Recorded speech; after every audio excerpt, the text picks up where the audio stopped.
Welcome to the Couch Talk Radio discussion on urban segregation with me, your host, Mark de Jong. What is urban segregation, you may ask? Well, urban segregation refers to the spatial separation of different racial, ethnic, or socio-economic groups within a city. It occurs when certain groups are concentrated in a specific neighborhood or area while others are excluded. This strip in Cape Town, South Africa, divides the beachside community of Strand from the township of Nomzamo. They're only a few meters apart, but the people on each side live very different lives. Strand has backyards and driveways. Nomzamo is much more dense, and the people here have fewer basic services. Less piped water, less internet access, and Nomzamo is majority black, while the area across the line is majority white.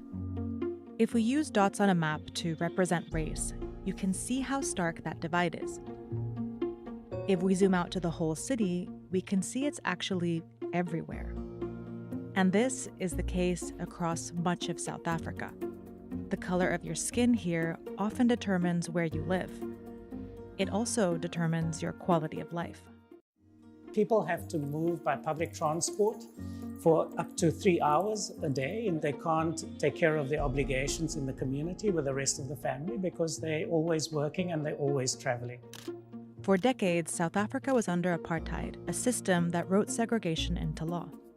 A white minority controlled where non-white people could live, work, exist. Many were forced out of their homes. In 1994, a democratically elected government took power and ended apartheid.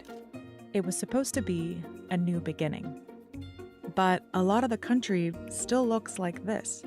And that's because South Africa's legacy of racial division goes back centuries.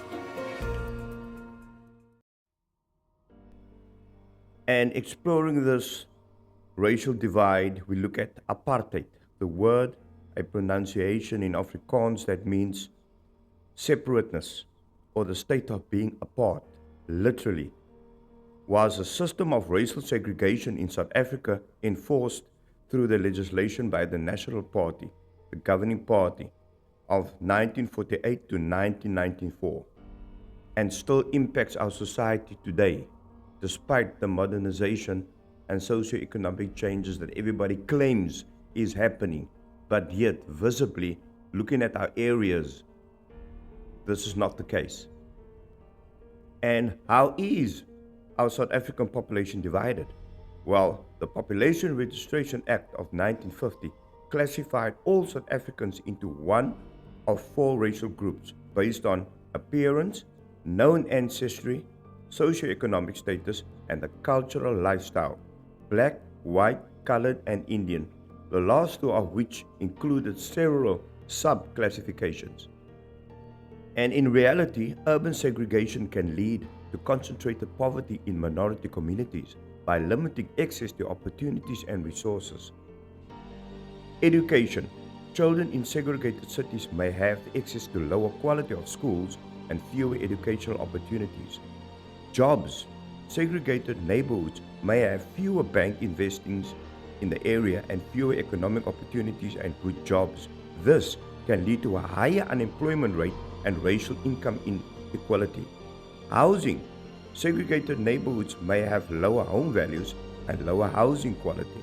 Segregated neighborhoods may have more violence. And therefore, geographical segregation, school segregation, housing segregation, racial segregation, and religious segregation all fall under the same umbrella. 30 years down the line, we are expected to have progressed from there. But if I'm talking about Cape Town, where I'm from, me driving in a specific area, I can see this is a white area, this is a black area, this is a colored area. It's still very evident that these are the areas that we've kind of just become comfortable with. We've kind of just owned those areas. And fair enough, there are some areas where white people, colored people, and black people are living together. But the fact remains, after 30 years, we are still so segregated. We are still in that mind space of, if you live here, you're living in a white area. If you live here, you're living in a colored area. And this comes down to a mindset. Do we really need to feel responsible for the inheritance of a past that is clearly affecting a community and disrupting the feeling of Ubuntu within our communities?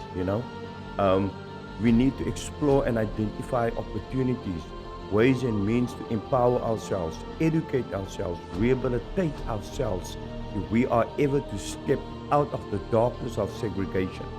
And by doing so, how can we stop segregation? Encouraging integrative moves by higher income households. Policies that influence higher income households move into lower income neighborhoods would not only have a larger impact on integration, but would also avoid placing the burden of integration on those who have been historically discriminated against. First, policymakers can invest in efforts to enforce existing anti-discrimination laws to root out the discrimination that persists in the housing market. Policymakers can also ensure that zoning doesn't reinforce segregation patterns. It is therefore important that we, the next generation, enforce those efforts to secure our position in future. Move out of the shadows of segregation, not dwell on the past, pointing fingers, but instead embracing the present to grow forward, move forward, change forward, become the change makers. I'm your host, Mark de Jong for Couch Talk Radio.